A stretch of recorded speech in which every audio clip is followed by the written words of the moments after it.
Rick, if leverage just makes everything louder, how do I even know what volume my strategy should be at? Like, how do I pick the safe level without, exploding? Safe is a bedtime story, Morty. You pick tolerable. Start by asking what drawdown can you live with without turning into a puddle. Not your fantasy drawdown, your real gut level I won't rage quit number. If you can't answer that, you're not ready to amplify anything. Wubba lubba dub dub. Oh, okay. But what if I size it with, like, the Kelly thing I saw on YouTube? Isn't that optimal? Kelly is optimal for an immortal robot with infinite patience and no slippage. You're a sweaty mammal with a phone and impulses. Half Kelly, quarter Kelly. People dilute it because the real world isn't frictionless. Ask yourself, how wrong is your estimate of your edge, and what happens if the edge flips for a month? What if I hedge? Like, offset the risk with something inversely correlated? Cute. Correlations are loyal until they smell panic. When stress hits, everything sprints to one. Better question, what if your hedge fails right when you need it? Do you have independent risk, or are you just painting two sides of the same grenade?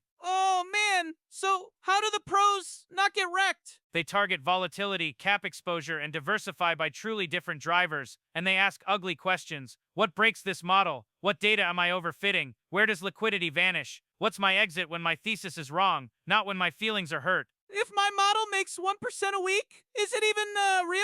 Or am I lucky? How many trades? Across how many regimes? If your backtest is a victory parade through the same sunny decade, it's confetti, not evidence. What happens when spreads widen, fees rise, or your broker updates margin rules midday? Ace, should I just forget leverage then? Leverage is a microscope, Morty. It shows the truth faster. Ask, do I want to see the truth? If you do, set limits before you start. What's your max daily loss? When do you cut risk in half? When do you go to cash? And if you had to explain your risk plan to future you after a crash, would he call you an idiot?